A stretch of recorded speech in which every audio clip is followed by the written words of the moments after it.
Bonjour à tous. Le cinéma est en global une partie intégrante de notre vie, une partie de culture, de loisirs. On regarde souvent des films par plaisir, par culture, par loisir, et on se demande souvent quels sont les grands classiques qu'on a ratés. Alors aujourd'hui, on va se concentrer plus particulièrement sur le cinéma d'horreur, et je vais vous présenter quelques-uns des classiques peu connus que j'ai pu regarder en 2023-2024, que vous connaissez probablement pas. Alors, j'ai pas pris les moins connus parce que les moins connus, faut pas que vous soyez trop perdus non plus.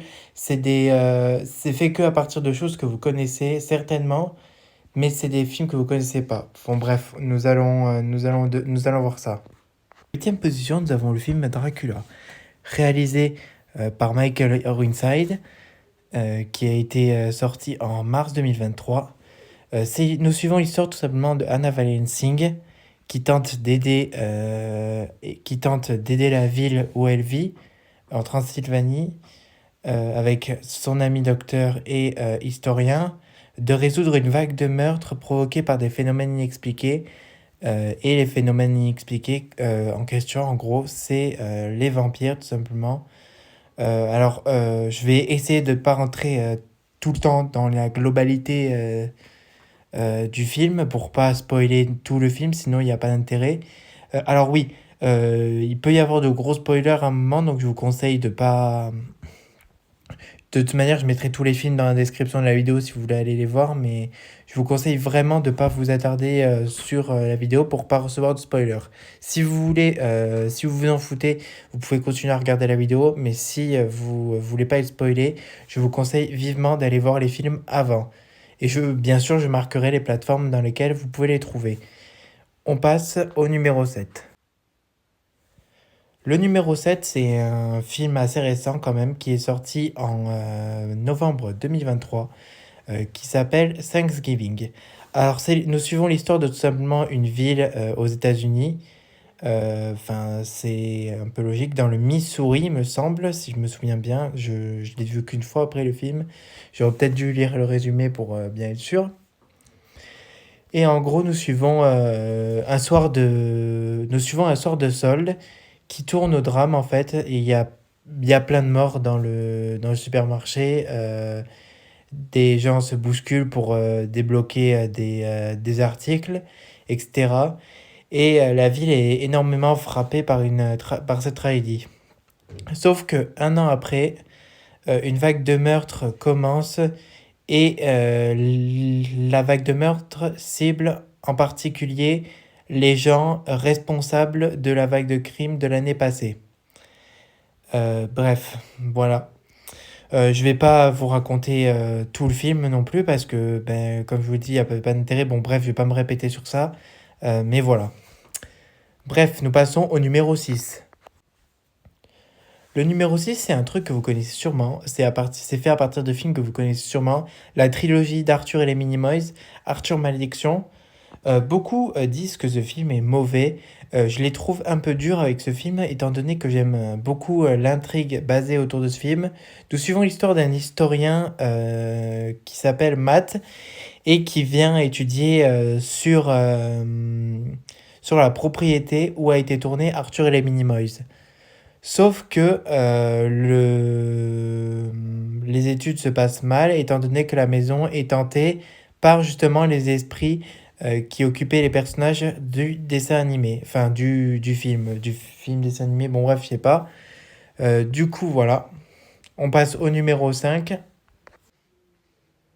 Alors, le numéro 5, c'est pas un film d'horreur, c'est un film classé science-fiction, mais j'ai trouvé ça bien de le mettre quand même parce que c'est un mélange parfait entre Chucky, Annabelle, etc. En gros, nous suivons l'histoire d'une scientifique qui invente une poupée, sauf que très vite, cette poupée présente des facultés hantées en fait. Elle bouge toute seule, elle parle toute seule, et bien que la scientifique essaye de l'arrêter, elle n'y arrive pas. Au même moment, sa nièce, qui a 8 ans, euh, vient accompagner les services sociaux chez elle car ses parents ont eu un accident de voiture qui leur a coûté la vie et du coup elle doit s'en occuper. La petite se lie très vite d'amitié avec la poupée hantée et les deux deviennent très rapidement amis. Sauf jusqu'au moment où la scientifique s'aperçoit que la poupée n'est vraiment pas commode et qu'elle s'amuse à tuer et démembrer pas mal de gens. C'est ce qui se passe avec l'oreille d'un petit garçon au parc. J'en ai peut-être un peu trop dit là, donc on va se calmer, on va passer au top 4. Numéro 4, le Book Club Mortel. Alors ce film, je l'ai découvert pour la première fois sur Netflix, même s'il est disponible sur une plateforme gratuite que je vous mettrai en description. Alors, appréciez que tous les films que j'ai mis dans ce classement sont des films qui sont gratuits, disponibles sur la plateforme que je vous mettrai en description. Alors, forcément, c'est pas... Il y a... Enfin, tous les films, sauf un. Il n'y a que un des films qui n'est pas sur la plateforme que j'ai dite, je vous le dirai juste après. Euh, le Book Club Mortel. C'est l'histoire d'une adolescente qui s'appelle Angela et qui étudie à la faculté de littérature où étudie également tous ses amis. Très vite, un tueur en série se met à les traquer un par un pour écrire un nouveau scénario, un nouveau livre de littérature. Tout simplement. Sauf que très vite, Angela s'aperçoit que le tueur ne lui est pas anodin et qu'ils se connaissent plus qu'elle ne le pense. Nous allons de suite passer au numéro 3. Numéro 3, Jack in the Box. Alors ce film est pas mal. J'ai vu le premier, j'ai pas vu le deuxième. Le deuxième est également disponible sur la plateforme dont je vais vous parler. Alors, c'est tout simplement l'histoire se déroule tout simplement dans un monastère où un père vient se recueillir avec sa petite fille chaque dimanche matin. Sauf que, différemment d'habitude, la fille trouve une boîte. Le père et elle décident donc de lui ramener car ils aiment beaucoup ce genre de jouets. C'est les boîtes à coucou qu'on tourne la manivelle et il y a un clown qui sort. Sauf que cette fois-ci, ça se présente mal puisque tout simplement la boîte paraît hantée et quelqu'un paraît y habiter. En gros, l'histoire est simple. Je sais pas comment expliquer.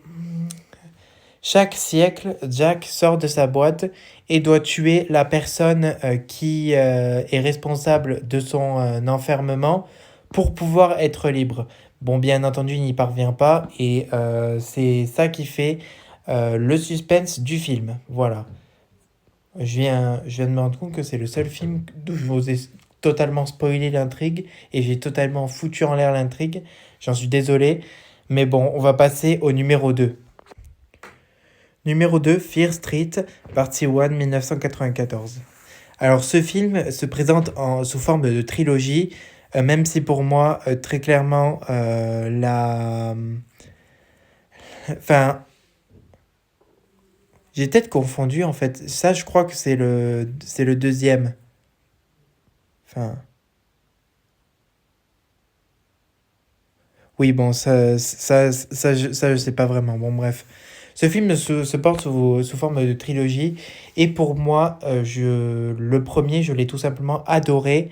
Même si pour moi, les deux autres sont très très loin d'être à la hauteur. Attention, je ne dis pas qu'ils sont mauvais, loin de là. Mais pour moi, la première partie reste quand même bien bien meilleure. Alors, je vous conseille quand même vivement de regarder les autres parties après avoir regardé celle-ci. Parce que pour comprendre un minimum le dénouement de l'histoire et comprendre un minimum ce qui s'est passé. Mais voilà, pour moi, cette partie restera clairement la meilleure des trois. À préciser que que ce film, cette trilogie, est la seule qui n'est pas disponible sur le site que je vous mettrai en description. Donc si vous avez Netflix, foncez. Si vous ne l'avez pas, je suis désolé, mais il va falloir passer directement sur le film numéro 1 que je vous présente maintenant. Grosse surprise pour la première place. nous avons La Maison du Mal, qui a été produit par la même maison de production qui a produit les films Ça. Alors, c'est l'histoire tout simplement d'un petit garçon qui s'appelle Peter, qui vit avec ses parents et qui un beau soir entend gratter à son mur. C'est tout simplement sa sœur qui a été enfermée par ses parents dans le mur avant sa naissance parce qu'elle présentait une anomalie et que les gens pourraient la trouver monstrueuse. Très vite, le petit garçon se lie d'amitié avec la créature qu'il considère rapidement comme sa sœur et qui veut protéger. Sauf que bien sûr, vous connaissez les jeunes garçons dans les films d'horreur, à cet âge-là, ils sont naïfs et la créature retourne la situation à son avantage en se servant de Peter pour s'évader et commet un carnage dans la maison. Heureusement, Peter réussit à s'en délier grâce à l'aide de sa professeure, dont je me souviens plus du nom. C'est un film d'horreur que... Bref, c'est un film d'horreur que je vous conseille fortement, car je l'ai vu l'an dernier, et moi qui pensais n'allais pas aimer ce genre de film, parce que je pensais que c'était le même genre de film qui mettait en scène Pazuzu et l'autre, je sais plus comment elle s'appelle. J'avais vraiment pas aimé ces films, donc je pensais que ça allait être pareil, sauf que pas du tout, c'est un film radicalement différent. Et franchement, je vous conseille vraiment de le regarder. Du coup, les gars, on se dit à la prochaine pour une nouvelle vidéo. Et puis moi, je vous dis bye bye.